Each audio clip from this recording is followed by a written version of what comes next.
Maatjies, hoe lyk respek in die klaskamer? Ja, Andrew? Jy moet respek hê deur nie uit te skree nie. Ja, Marcus? Jy moet respek hê in die klaskamer deur vir jou juffrou te luister. Ja, Miraitjie? Julle moet respek hê in die klas deur om nie te praat as ander maatjies praat nie. Kan jy asseblief stil bly? Ja, Lily? Jy moet respek hê om nie rommel te rommel in die klas nie. Mos jou stel op jou papiere. Mos jou swaar in jou maniere. Ja, Ianaitjie? Jy moet respek hê om nie by jou maat af te kyk nie.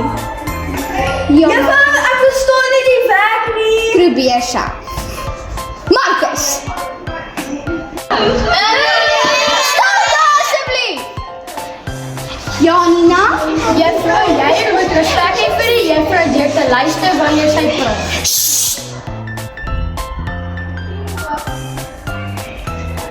Mooi klas en dit is hoe respek in die klaskamer lyk.